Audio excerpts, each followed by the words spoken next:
मुझे IIT बॉम्बे क्यों नहीं मिला? कुछ होगा ना रीजन। मैंने 9 से प्रिपरेशन चालू नहीं करी। तो तुम अगर कर सकते हो तो तुम्हारा हो सकता है। तो मैं यहाँ पे इसलिए आया हूँ ताकि तुम्हें मैं अपनी गलतियां बता सकूँ, अपना एक्सपीरियंस बता सकूँ कि मैं अगर 9 से चालू नहीं कर पाया तो तुम कर लो ना। तुम तो देख रहे हो इस वीडियो को, तुम्हें क्या रोक रहा है प्रिपरेशन चालू करने से? 9th में तुम्हें 11th खत्म नहीं करनी है, 9th में तुम्हें अपनी 9th को स्ट्रॉन्ग करना है। You will be the first person in your entire family, mummy papa की जनरेशन में, जो IIT क्रैक करने की कैपेबिलिटी रखते हो। तो तुम्हारी तरीके से ही चीजें होनी चाहिए। तुम्हें किसी भी कॉम्पिटिटिव एग्जाम में सिलेक्ट नहीं होना है, उसका प्रेशर छोड़ दो। तुम्हें उन कॉम्पिटिटिव एग्जाम को देने का एक्सपीरियंस लेके आना है कि मैंने एक कॉम्पिटिटिव एग्जाम दिया, वहाँ पे बैठता हूँ मैं, उसकी चेयर कैसी होती है, मैं क्वेश्चन करता हूँ, सामने वाले पे सॉल्व कर लेते हैं जल्दी सवाल, मेरे से सवाल सॉल्व नहीं होते, मेरा प्रेशर बिल्ड हो जाता है। ये सारी चीज़ें तुम जितनी ज़्यादा करोगे ना 9th क्लास से ही, उतनी ज़्यादा तुम खुद को IIT के लिए तैयार कर रहे हो। तुम 9th क्लास में हो, तुम्हें IIT क्रैक करनी है 4 साल बाद, क्योंकि तुम्हारे पास 4 साल हैं प्रिपरेशन के लिए 2028 में। एंड तुम्हें ये समझ नहीं आ रहा है कि तुम्हारी स्ट्रैटेजी क्या होनी चाहिए। तुम्हें ये तो पता है कि मुझे 11th-12th में बहुत पढ़ना पड़ेगा, लेकिन तुम्हें ये समझ नहीं आ रहा है कि क्या मैं प्रिपरेशन 9 से चालू करूँ तो क्या करूँ, कौन सी किताबें लगाऊं, कहाँ से पढ़ूं, कितना पढ़ूं, कैसे पढ़ूं। और ये सारी चीज़ों का जवाब इस वीडियो में तुम्हें मिलेगा। और मैं तुम्हें बताऊंगा कि अगर मैं खुद 9th क्लास में होता आज, तो मैं कैसे IIT की प्रिपरेशन करता। Just for some context, I have graduated from IIT Bhilai mechanical and this video is going to help you to crack IIT in 2028। तो वीडियो चालू करने से पहले एक रिक्वेस्ट है मेरी कि चैनल को सब्सक्राइब कर लेना, बिकॉज तभी ये वीडियो ज्यादा लोगों तक पहुंचेगी। और वीडियो को एंड तक जरूर देखना, चाहो तो 1.5x पे देख लेना, लेकिन एंड तक जरूर देखना। तो सबसे पहले मैं बात करता हूँ सबसे इंपॉर्टेंट चीज की। देखो, तुम मुझे ये बताओ कि तुम 9th से पहले तक क्या कर रहे थे? तुम 9th से पहले तक बेसिकली थोड़े बहुत न्यूमेरिकल सॉल्व कर लिए, थ्योरी रट ली, बेसिकली तुम कुछ अपना दिमाग नहीं लगा रहे थे। You are not opening your mind. तुम्हें जो किताब में दिया गया है वही तुम दोबारा डिसाइड करके दोबारा बस उगल रहे थे, रट के काम कर रहे थे। IIT ऐसे नहीं निकलेगी। IIT में क्वेश्चंस बहुत ही अलग लेवल के आते हैं। तुमने 9th से पहले पढ़ाई कैसी होती है वो जाना ही नहीं है। अब मैं तुम्हें बताता हूँ होता क्या है। जब तुम 9th में आओगे, अभी तुम आ चुके हो 9th में, तो 9th में क्या होगा कि तुम्हें कुछ एक्चुअल सब्जेक्ट्स के अंदर डीप नॉलेज मिलने चालू हो जाएगी। जैसे कि अभी तक तुम क्या कर रहे थे? सोशल स्टडीज पढ़ रहे थे, तुम सिविक्स पढ़ रहे थे, ज्योग्राफी पढ़ रहे थे, हिस्ट्री पढ़ रहे थे, तुम संस्कृत पढ़ रहे होगे, तुम एक्स्ट्रा कोई सब्जेक्ट पढ़ रहे होगे। तुमने अभी 9th से पहले तक या तो सिर्फ रट्टा मारा है, या फिर तुमने थोड़े बहुत न्यूमेरिकल सॉल्व करे हैं। बेसिकली तुमने अपना एक्चुअल दिमाग नहीं लगाया है। तुमने बस फॉर्मूले के अंदर वैल्यूज पुट करके आंसर निकाल के अच्छे नंबर स्कोर करें। IIT में जो क्वेश्चंस आते हैं उनका लेवल कंप्लीटली डिफरेंट होता है। और अगर तुम्हें IIT क्रैक करनी है तो तुम्हें भी अपने लेवल धीरे धीरे अप करना होगा। अब मैं तुम्हें बताता हूं कि तुम्हें क्या करना है। तुम अभी 9th में हो, तुम्हें कुछ सब्जेक्ट्स पे ज्यादा फोकस करना है। IIT में मेनली 3 सब्जेक्ट्स आते हैं, फिजिक्स, केमिस्ट्री, मैथ्स। अभी तुम हो सकता है सोशल्स भी पढ़ रहे हो, तुम संस्कृत भी पढ़ रहे हो, तुम हिंदी भी पढ़ रहे हो, तुम बहुत डिफरेंट डिफरेंट ज्यादा सब्जेक्ट्स पढ़ रहे हो, लेकिन तुम्हें सबसे ज्यादा फोकस किस पे करना है? तुम्हें सबसे ज्यादा फोकस करना है इन 3 सब्जेक्ट्स पे, फिजिक्स, केमिस्ट्री, मैथ्स। अब मैं बताता हूं क्यों। 9th और 10th जो है वो एक फाउंडेशन है 11th-12th का। फॉर एग्जाम्पल, अगर तुम 9th-10th में कुछ पढ़ते हो, जैसे तुमने, आई थिंक मैं जब 10th में था तो मैंने कुछ कोऑर्डिनेट ज्योमेट्री पढ़ी थी, छोटी सी स्ट्रेट लाइन पढ़ी थी। वही तुम 12th में जाके उसका एक higher version, parabola, hyperbola, ellipse, ये सारी बड़ी बड़ी चीजें पढ़ोगे। तो अगर तुम 9th-10th अपनी अच्छी कर लेते हो, तो जब तुम 11th-12th में जाओगे, उससे तुम्हें फायदा क्या होगा कि तुम्हारा बेसिक बहुत स्ट्रांग होगा। 9th में तुम्हें 11th खत्म नहीं करनी है, 9th में तुम्हें अपनी 9th को स्ट्रांग करना है। एंड तुम में से कुछ लोग बोलोगे कि भैया मैं सोशल्स पे फोकस नहीं करूं, मैं हिंदी पे फोकस नहीं करूं, व्हाट इफ मेरे 10th बोर्ड में नंबर कम आ गए? मेरी बात सुनो, मेरे 10th बोर्ड में 10 CGPA थे, मेरे 12th क्लास में 90.4% थे। एंड मैं तुम्हें अपने एक्सपीरियंस से बता रहा हूं, मुझे आज तक किसी ने, ना किसी कंपनी ने, ना किसी व्यक्ति ने, किसी ने मुझसे नहीं पूछा कि तुम्हारे 12th में कितने नंबर थे, तुम्हारे 10th में क्या CGPA थे। They don't matter. 10th के CGPA, 12th के, तो 12th तो बहुत दूर है तुम्हारी, 10th के CGPA डू नॉट मैटर। तुम्हारे 9th के एग्जाम, तुम्हारे स्कूल के एग्जाम होंगे, they do not matter. Matter क्या करता है कि तुम्हें अगर एक्चुअल में IIT क्रैक करना है तो तुम्हें फिजिक्स, केमिस्ट्री, मैथ को स्ट्रॉन्ग करना पड़ेगा। अब इस 4 साल के रोड मैप में तुम्हारी सबसे इंपॉर्टेंट होने वाली है 2 साल शुरू की, 9th और 10th। अब तुम्हें एक्चुअल में कैसे पढ़ना है इस पे बात करते हैं, which is going to be the most important section of this video. तो अपन एक एक करके सब्जेक्ट उठाते हैं और समझते हैं कि तुम्हें एग्जैक्टली उस सब्जेक्ट में कौन सी किताबें लगानी चाहिए। सबसे पहले पकड़ते हैं मैथ्स को। तुम 9th क्लास में हो, तुम्हें 9th क्लास में आके एरोडो सॉल्व नहीं करनी है, तुम्हें 9th क्लास में आके ऐसी चीजें सॉल्व नहीं करनी जो 11th के लोग, 12th के लोग कर रहे हैं। तुम्हें 9th में आके बिल्कुल बेसिक किताबें उठानी है। और सुनो मेरी बात, सिर्फ NCERT पढ़ के कुछ नहीं होगा। हाँ, तुम NCERT करके एक स्कूल लेवल पे अच्छा कर सकते हो सकता है स्कूल में तुम टॉप कर जाओ, क्योंकि स्कूल में टॉप करने से तुम्हारा IIT नहीं निकलेगा। तुम्हारा IIT तब निकलेगा जब तुम रिलेवेंट बुक्स लगाओ जो आईआईटी लेवल की हैं। तुम अगर क्लास 9th में हो तो तुम्हें बहुत हाई लेवल की बुक्स लगाने की जरूरत नहीं है, क्योंकि तुम्हारा भी बस बेसिक बन ही रहा है। अगर तुम अपने बेसिक फंडामेंटल बनाते वक्त इतने हाई लेवल की बुक्स करने लगोगे, एरोडोफ क्रोटोफ टाइप, तो तुम्हारा मोटिवेशन लूज हो जाएगा।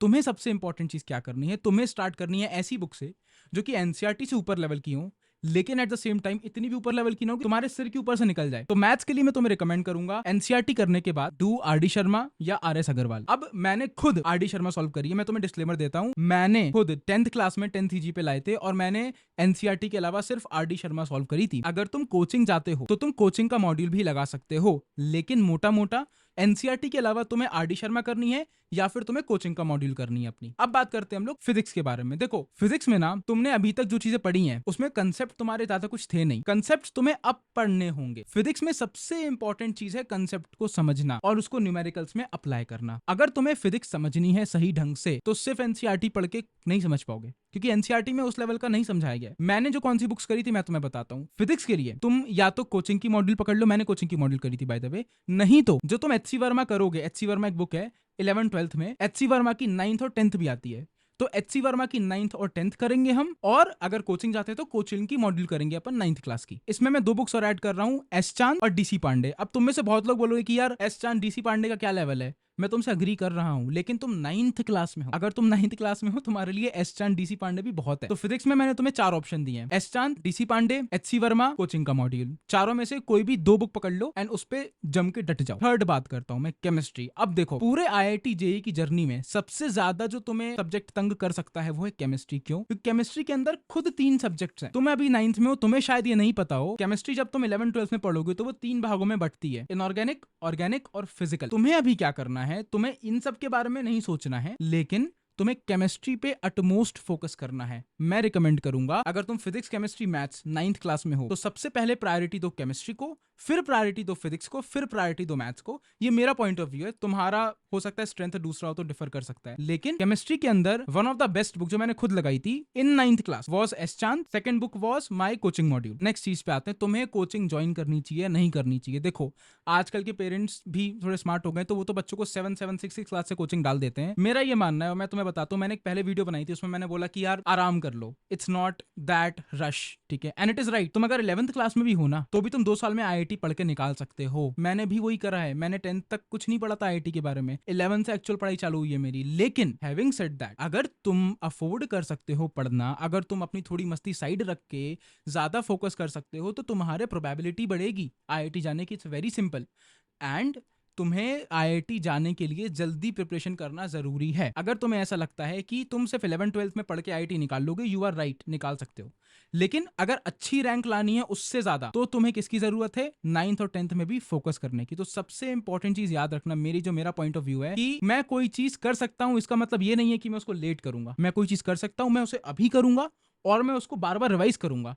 तो तुम्हें क्या करना है, तुम जितनी जल्दी पढ़ाई चालू करोगे तुम्हारे लिए उतना बेटर है। और एक प्रो टिप देता हूं, रीडिंग हैबिट डाल लो, पढ़ना चालू कर दो, रीड करना चालू कर दो चीजों को। क्योंकि देखो अगर तुम्हारे पास रीडिंग हैबिट नहीं होगी ना तो तुम जब कंसेप्ट्स पढ़ोगे, तब तुम थ्योरी पढ़ोगे, जब तुम पी ब्लॉक या फिर आगे जाने वाले सब्जेक्ट्स में पढ़ोगे तुम चीजें केमिस्ट्री में, तुम्हें पल्ले नहीं पड़ेगी। और अगर तुम्हें सच में आईआईटी क्रैक करनी है तो one thing which everybody who has cracked IIT is good at is reading books. तो जितना ज्यादा हो सके रीडिंग चालू कर दो। अगर तुम बोलो कि भैया मैं टेक्निकल रीडिंग नहीं कर पाता, मैं वो कंसेप्ट समझ में नहीं आता, मैं रीड नहीं कर पाता, ठीक है, read a novel, read a fiction book, but read. तुम्हें 1 घंटा दिन का रीड करना है, तुम्हें उसकी हैबिट डालनी है। And once you have started doing all of this thing, for example तुमने समझ लिया कि यार मेरे को 9th से प्रिपरेशन चालू करनी है, तुमने ये भी समझ लिया कि मेरे को रीड करना है बुक्स, तुमने ये भी समझ लिया कि कौन कौन सी बुक्स से मुझे प्रैक्टिस करनी है, और तुमने एक्चुअली में प्रैक्टिस चालू कर दी, तो it's better to actually test it out. मेरा मतलब क्या है, give competitive exams, JSO, RMO, NSO, ये तो मैंने खुद दिए थे 3। इसके अलावा बहुत सारे एग्जाम्स है कॉम्पिटिटिव एग्जाम्स जो तुम्हें जरूर देने हैं। तुम्हें वहां सिलेक्ट नहीं होना है दोस्त, तुम्हें किसी भी कॉम्पिटिटिव एग्जाम में सिलेक्ट नहीं होना है, उसका प्रेशर छोड़ दो। तुम्हें उन कॉम्पिटिटिव एग्जाम को देने का एक्सपीरियंस लेके आना है कि मैंने एक कॉम्पिटिटिव एग्जाम दिया, वहाँ पे बैठता हूँ मैं, उसकी चेयर कैसी होती है, मैं क्वेश्चन करता हूँ, सामने वाले पे सॉल्व कर लेते हैं जल्दी सवाल, मेरे से सवाल सॉल्व नहीं होते, मेरा प्रेशर बिल्ड हो जाता है। ये सारी चीज़ें तुम जितनी ज़्यादा करोगे ना 9th क्लास से ही, उतनी ज़्यादा तुम खुद को आईआईटी के लिए तैयार कर रहे हो। तो कॉम्पिटिटिव एग्जाम देना इज़ अ मस्ट। हाँ, कॉम्पिटिटिव एग्जाम के चक्कर में अपना नॉर्मल लाइफ बिगाड़ मत देना। कॉम्पिटिटिव एग्जाम्स तो में कुछ बहुत ज़्यादा फायदा नहीं होगा, ओलंपियाड्स दो, एनएसओ आरएमओ जो भी मैंने बोला वो दो, लेकिन एक इस पर्सपेक्टिव से देना कि यार मेरे को एक्सपीरियंस लेना है कि होता क्या है एक्चुअली में वहाँ पे जब मैं जाता हूँ, क्या मेरा माइंडसेट होता है, कितना किस लेवल पे मैं हूँ आज की डेट में, इससे बहुत अच्छा चेक मिलेगा तुम्हें। तो ओवरऑल मैं बात करूँ तो तुम्हें नाइन्थ और टेंथ का ही पढ़ना है, तुम्हें कुछ एक्स्ट्रा नहीं पढ़ना है, लेकिन नाइन्थ और टेंथ के कंसेप्ट तुम्हारे एकदम क्रिस्टल क्लियर होने चाहिए, एकदम सॉलिड होने चाहिए। और जो मैंने बुक्स बताई हैं वो बुक करोगे तो तुम्हारे क्लिस्टर क्लियर कंसेप्ट हो जाएंगे। अब तुम में से कुछ लोग बोल सकते हो कि भैया मेरे फैमिली वाले मुझे फोर्स करते हैं कि मैं 9th के एग्जाम के लिए पढूं, 10th के बोर्ड्स के लिए पर तैयारी करूं अभी से। देखो, फैमिली प्रेशर अगर अभी तुम्हें x है ना, तो 11th-12th में वो 5x हो जाएगा। अगर तुम फैमिली प्रेशर के बिहाफ पे अपने IIT की प्रिपरेशन की तैयारी करोगे, तुम्हारा IIT में नहीं होगा। क्यों? क्योंकि तुम्हारे पेरेंट्स IIT नहीं है, उनको नहीं पता कि कैसी प्रिपरेशन होनी चाहिए। वो बस अपने दूसरे फ्रेंड्स के सर्कल में किसी इन्फ्लुएंस में आके या फिर तुम्हारे लिए एक्चुअली में भला चाहते हुए बोलते हैं कि अभी जो है वो कर लो, IIT का तब देख लेंगे। बहुत सारे पेरेंट्स को तो ये भी नहीं पता कि IIT में जाने के लिए कितनी मेहनत करनी पड़ती है। उनको लगता है कि नॉर्मल 12th का एग्जाम है जिसको तुम ऐसे ही दे दोगे और तुम्हारा IIT में हो जाएगा। तो फैमिली प्रेशर डेफिनेटली है, लेकिन अभी से उसको हैंडल करना चालू करो। क्यों? क्योंकि जो बंदा फैमिली प्रेशर, पीयर प्रेशर और सोसाइटल प्रेशर हैंडल कर लेता है ना, तुम सिर्फ IIT के लिए नहीं तैयार कर रहे हो खुद को, तुम खुद को लाइफ के लिए तैयार कर रहे हो। अगर तुम्हें सोने की अंगूठी बनानी है तो उसको पिघलाना पड़ता है, तपस्या होती है वो, तो वो तपस्या तुम्हें करनी पड़ेगी अगर तुम्हें एक्चुअली में IIT क्रैक करना है। और फैमिली प्रेशर, ये सारी चीजें तुम्हारे लिए छोटी चीजें होनी चाहिए। अगर तुम्हारा माइंडसेट ऐसा है कि तुम्हारे मम्मी पापा ने तुम्हें कुछ बोल दिया और तुम बहुत बुरा मान गए और तुम्हें समझ नहीं आ रहा मैं क्या करूं, तुम्हें एक चीज समझनी होगी, तुम्हारे mummy papa with all due respect have not cracked IIT। You will be the first person in your entire family, mummy papa की जनरेशन में, जो IIT क्रैक करने की कैपेबिलिटी रखते हो। तो तुम्हारी तरीके से ही चीजें होनी चाहिए। अगर तुम्हें ढंग से पढ़ने का तरीका मिल चुका है तो उसको फॉलो करो, किसी और की मत सुनो। अब बात करते हैं कोचिंग का। कोचिंग करनी चाहिए या नहीं करनी चाहिए? देखो मैं अपना पॉइंट बताता हूँ, 200% करनी चाहिए। तुम इतने प्रोडिजी, इतने स्मार्ट नहीं हो कि तुम अकेले बैठ के कुछ ना कुछ करके IIT निकाल लो। तुम्हें एक रेफरेंस पॉइंट चाहिए, तुम्हें एक गाइड चाहिए, तुम्हें एक मेंटोर चाहिए, तुम्हें कोई व्यक्ति चाहिए जो तुम्हारी हेल्प कर सके IIT JEE निकालने में शुरुआत से। मैं प्रपोज करूंगा, अगर तुम अफोर्ड कर सकते हो, ऑफलाइन कोचिंग ज्वाइन करो।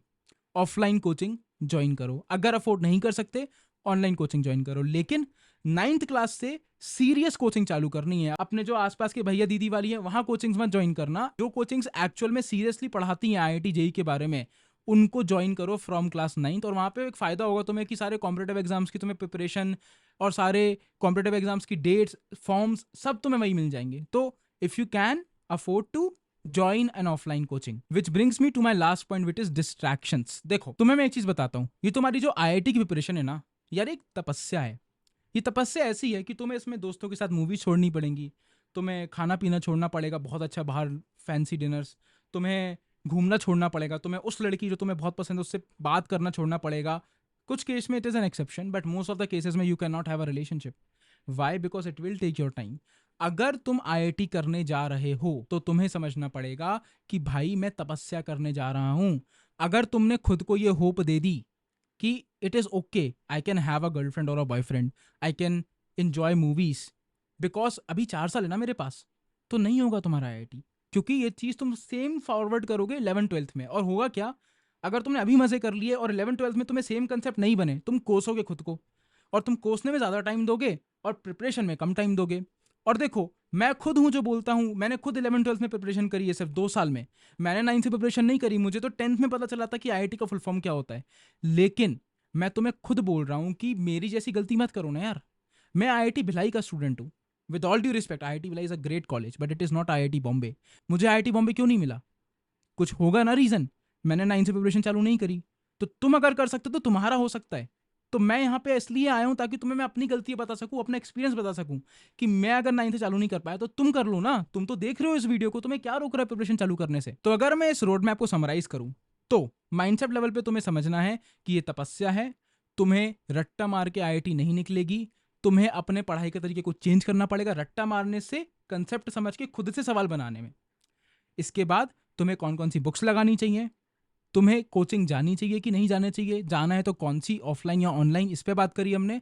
और हमने बात करी कि अगर तुम IIT जेई निकालना चाहते हो तो तुम्हें फैमिली प्रेशर को बोलना पड़ेगा टाटा बाय बाय, और तुम्हें उतना स्ट्रांग बनना पड़ेगा। नहीं हो, फेक करो खुद को ना। मैं भी इतना एक्सट्रोवर्ट नहीं हूं यार, मैं भी काफी इंट्रोवर्ट बंदा हूं, लेकिन मैं तुम्हें कितने अच्छे तरीके से बात कर रहा हूं तुमसे। ये मेरा रियल सेल्फ नहीं है। मैं हमेशा ऐसे बात नहीं करता, इतने एंगर में, इतने इतने इस मूड से, इतने एनर्जी से हमेशा ऐसे बात नहीं करता। मैं नॉर्मल बात करता हूँ, लेकिन मेरे को भी खुद को चेंज करना पड़ता है ना मुझे, बिकॉज पता है कि मैं तुम्हें समझा ही नहीं पाऊंगा।